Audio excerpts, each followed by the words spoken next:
Now, without further ado, Robert Dean. Thank you. Guys, give it up for your host, Ramaya. Come on, let's hear it. That's right. We got a few people in studio. It's good to be here. I can tell you, it's do stand up and to no one. It's weird being on TV right now because I have been really self-conscious recently about how I look. Because the other night I made the mistake of being high and trying to create myself in a video game. And that's an existential crisis no one needs. So now I'm really self-conscious about how I look because according to this video game, my hairstyle can only be described as female politician, which is not something I want, That's not what I'm going for. And here's the thing, I cut my own hair, a little crazy. I do it for one reason, though. I don't like to small talk with the barber. Because to me, there's nothing worse than making small talk about the weather while making direct eye contact with yourself in the mirror, To me, there's nothing worse than sitting there being like, yes, it has been very warm out today. Before we know it, winter will be back. I don't like being that guy. I'm going to ask, is that just me a lot to a cameraman who's not trying to not make eye contact with me? I hit rock bottom on cell phone games the other day, and I'm pretty upset about this. I spent $5 to build a hospital in a fictional digital city on my cell phone because Robert Deanton needed a hospital, and I'm a good mayor. Really blew up the levels on that one. I apologize, audio person. But I decided in that moment, I was like, I can't do this. Why am I spending $5 on this crap? I'm going to delete all of my cell phone games. And I found out after deleting all my cell phone games that I was really addicted to cell phone games because now I'm playing the other apps on my phone as games. Like just before we started recording, I reached my high score on the calendar. I don't want to brag, but I found out my 100th birthday is going to be on a Friday. I yelled out, "Oh, good, I'll have a party," from the toilet here at USC. And, people were confused by that. My other favorite cell phone game, let's just push on through, is definitely trying to guess Wi-Fi passwords. You guys ever play that game? It's hard. It's like a really hard game.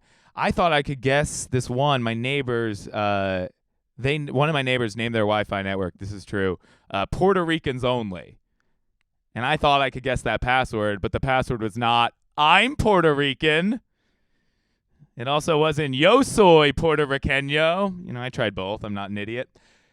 So I'm trying not to use my cell phone, but it's hard because I am constantly sitting at like restaurants and bars by myself, and to not look at your phone while sitting in a restaurant by yourself, it seems like the only other option is to fold your hands on the table and smile into the distance.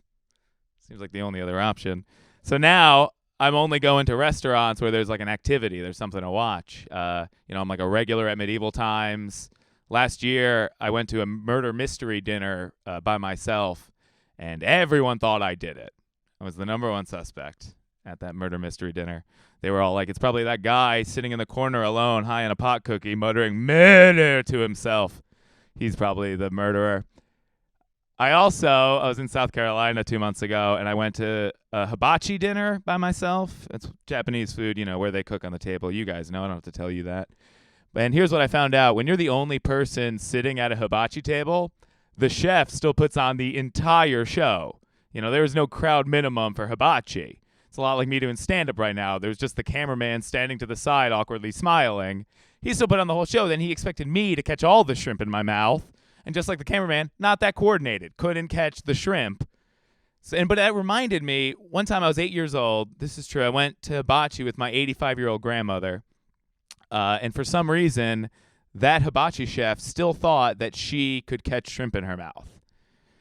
He went through 6 pieces of hot, oily shrimp that hit my grandmother with very little accuracy. I was sitting there. I'm 8 years old, and it was just like arm, forehead. It was really traumatic for me at 8 years old, and at one point I decided after the 6th piece of shrimp I had to stand up. I had to say something.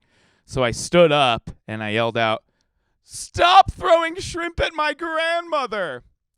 Which I was convinced might be the best thing ever yelled out in a Japanese restaurant. But as having hibachi alone, I found out that wasn't true as a middle-aged couple behind me was having sushi for the first time. And I know that because when the sushi arrived, the man said out loud, "Oh, I've never had avocado before." It's pretty ridiculous, right? They have avocado at Subway. So I turn and look as he took his fork, plunged it into the wasabi, and then ate the entire forkful of wasabi.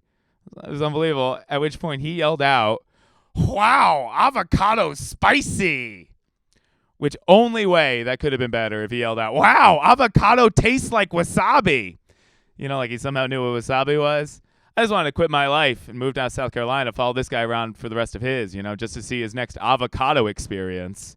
Or maybe on the off chance he's doing this with all foods, like every morning he's waking up, dumping salt into his coffee, drinking, yelling out, "Wow, sugar is salty!" You think he's doing that every morning, camera guy? Every morning? Think he's drinking a water and go, "Wow, this vodka is watery," etc., etc., etc. I don't know if you know what zeppelis are. It's Italian fried dough. It means nothing to this bit, but I have to express that because I don't want you to be confused later on. But I live in New York, and in New York there was an Italian sausage cart on my block all summer.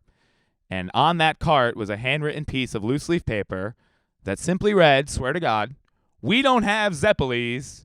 The Zeppeli guy died." And every day I would look at that sign and think, that sign could just say, "We don't have Zeppelis." Or like, "Help wanted, Zeppeli guy." Or like, "It's with a heavy heart we have to announce our beloved Zeppeli chef recently passed away. Our only regret, never learning his name. Rest in peace, the Zeppeli guy."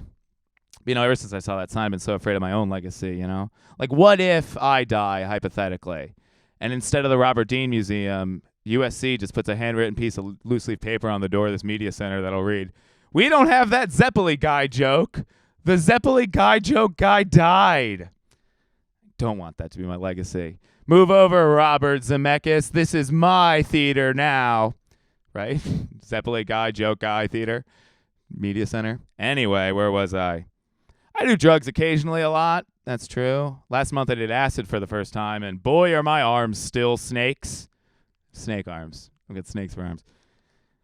I like doing drugs so much that my favorite first date spot is the planetarium. That way, women I go on dates with know I smoke pot immediately. We can get that right out of the way. First things first. Also, I think it's really fun. Maybe it's just me. I think it's really fun. Planetarium's the only place in the world where you can go and watch groups of children be told how insignificant they are. It's a lot of fun to me. I was recently talking about planetariums on stage, and a very drunk girl came up to me after the show at a bar, and she goes, "We should go to the planetarium together."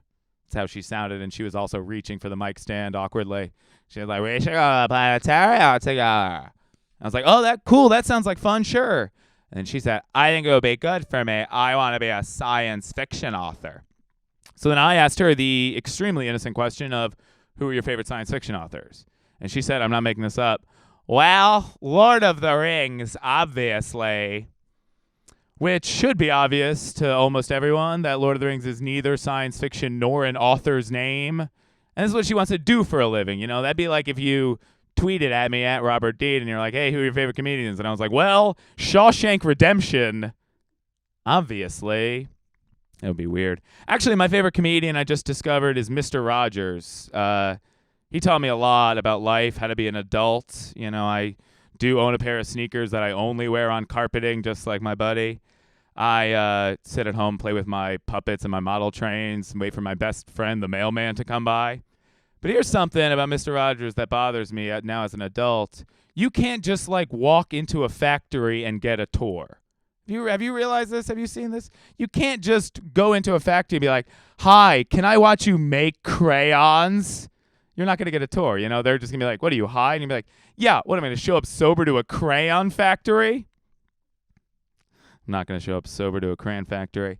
I screwed up. I was not sober when I packed on my trip here to LA, and I forgot, honest truth, to pack underwear. And I'm willing to admit this on live campus television. I, in my suitcase right now, do not have any underwear.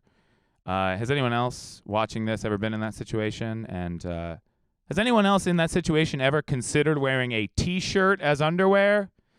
Maybe just me, but here I was before the show, and I put my legs through the armholes. Then I pulled it up. Then I quickly realized that the neck hole completely defeats the purpose of underwear. That is until I discovered a new purpose for underwear, which is to try and stand on my hands in front of the mirror and pretend I'm a penis-headed feet for hands monster. Purpose achieved, Speaking of underwear, I don't understand cartoon novelty boxers. I went to Target. I was like, maybe I'll buy Angry Birds boxers, ironically. But I was like, I can't do that, because the only chance anyone is going to see my underwear is if I'm about to have sex with that person. And I feel like that's the weirdest time to go, hey, I got something to tell you. I like Angry Birds, I'd much rather be like, yeah, it's a T-shirt. You want to see my impression of a penis-headed feet for hands monster? Which I wish I could do on live television, but they forbade me from doing it. So blame them, But I am single right now. There is no vagina-headed feet for hands monster in my life, which is a shame because I enjoy sex, as much as the next person. I feel like I'm finally starting to get good at it, 29 years old, starting to figure it out. Like, here's something. I recently decided I can stop doing the kiss down to oral sex. Some people might be doing it while watching this now. I hate the kiss down. Why do we all go on that mysterious journey down the torso? Why are we all going, mwah, mwah, every 2 inches? I know where you're going. You're going to the genitals. That's where you would go. Like my body is Orlando, Florida, and my penis is Disney World. There is no reason to hang out in the rest of Orlando, Florida. And of course, in this metaphor, my butthole is SeaWorld. Because I've never been to SeaWorld, but I have seen enough videos that make me not want to go to SeaWorld. And now I'm going to break the fourth wall and ask what this means. Re means wrap it up? Oh boy, I got to wrap it up. What do I want to wrap it up on? I guess I could do this. I think I'm the funniest after sex, and this is maybe the funniest I've ever thought I was. I recently had... No, I got to go. Till next time, jerks. Good.